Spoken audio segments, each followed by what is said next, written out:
दिल्ली विधानसभा चुनाव में वोटिंग का दिन यानी 5 फरवरी की तारीख अब नज़दीक आती जा रही है।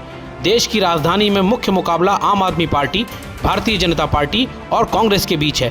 वहीं दिल्ली की सबसे वीआईपी सीट मानी जा रही नई दिल्ली की बुधवार को खूब चर्चा हो रही है।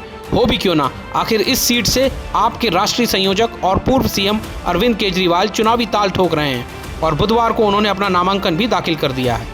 केजरीवाल जैसे दिग्गज नेता के सामने बीजेपी से परवेश वर्मा ने भी अपना नामांकन दाखिल कर दिया है।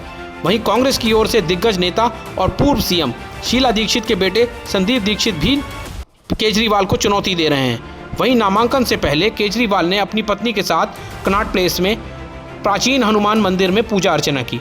इसके बाद नामांकन पदयात्रा भी निकाली। उनके साथ उनकी पत्नी सुनीता केजरीवाल भी बराबर साथ मौजूद रहीं।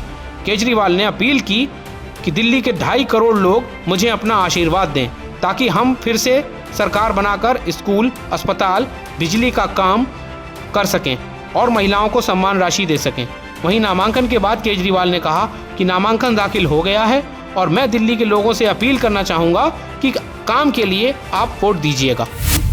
आज मैं दिल्ली विधानसभा चुनाव के लिए नई दिल्ली विधानसभा से अपना नामांकन दाखिल करने के लिए जा रहा हूं। पूरे दिल्ली के कोने कोने से आज ढेरों माताएं और बहनें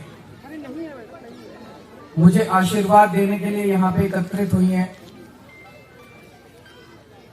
न केवल एकत्रित हुई हैं,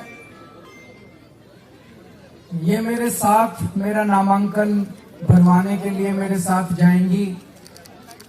अभी हम यहाँ से पैदल जाएंगे दफ्तर तक और ये सब मेरे साथ कोने कोने से आई हैं, सब मेरे साथ जाएंगी।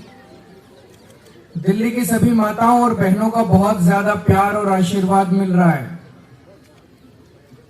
और अभी टीवी पे भी जितनी माताएं और बहनें देख रही हैं उन सब से मेरा अनुरोध है कि वे भी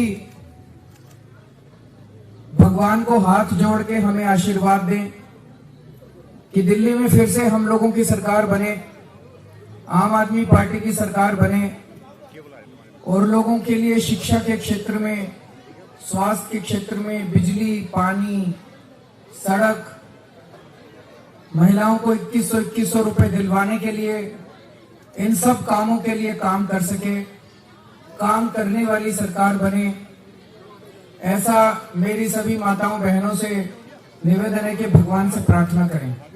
फाइल किया है, क्या सिंपल कर लेते ना? हाँ, नॉमिनेशन फाइल हो गया है। सर, और क्या कहना चाहेंगे जिस हिसाब से आप? बस मैं दिल्ली के लोगों को कहना चाहूँगा कि काम के लिए वोट दीजिएगा। एक तरफ काम करने वाली पार्टी है और एक तरफ गाली गलौज देने वाली पार्टी है। गालियाँ देने से कोई फायदा नहीं होता है, गालियाँ देने से कोई तरक्की नहीं होती, विकास नहीं होता। हम इस बात पे चुनाव लड़ रहे हैं कि हमने पिछले 10 साल में क्या काम किया, आगे 5 साल में क्या काम करेंगे, हमारा दिल्ली का विजन क्या है। हम इन चीज़ों पे चुनाव लड़ रहे हैं और वो दूसरी बीजेपी जो है वो इस बात पे केवल सुबह से शाम तक हमें गालियां देती है। तो काम के लिए वोट दीजिए, शिक्षा, स्वास्थ्य, बिजली, पानी, सड़क, इन चीज़ों के लिए वोट दीजिए। कई सारी काम किए हैं, अभी कई सारे काम बाकी हैं, करने भी हैं। तो मैं पूरी उम्मीद करता हूँ कि लोग जम के काम के लिए वोट देंगे। बीजेपी की तरफ से अभी भी कोई सीएम अनाउंसमेंट नहीं है, आप लोग लगातार उनके पास ना सीएम है, ना विजन है, ना नैरेटिव है।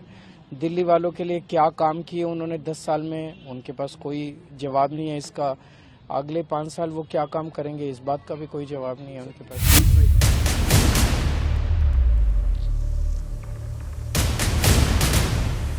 दिग्गजों की जंग में आर पार की लड़ाई। भाजपा सरकार में दिल्ली में जनहित की कोई योजना बंद तो नहीं होगी, लेकिन उसमें जो बेईमानों का ठेका है ना, उनको बाहर निकाला जाएगा। मुद्दों का शोर, चुनावी राजनीति गहराई। आज प्रधानमंत्री जी 38 मिनट बोले और 38 मिनट में से लगभग 29 मिनट वो दिल्ली के लोगों को, दिल्ली की चुनी हुई सरकार को गालियां देके गए हैं। चुन चुन के गालियां दे रहे थे, मैं देख रहा था, बहुत बुरा लग रहा था मेरे को। आप कांग्रेस और बीजेपी में त्रिकोणीय मुकाबला। नेताजी को भांपने दिल्ली का वोटर चला।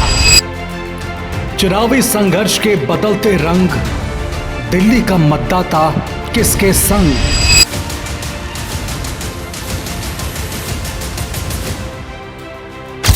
कौन बनेगा दिल्ली की पहली पसंद? देखिए दिल्ली विधानसभा चुनाव की महा कवरेज।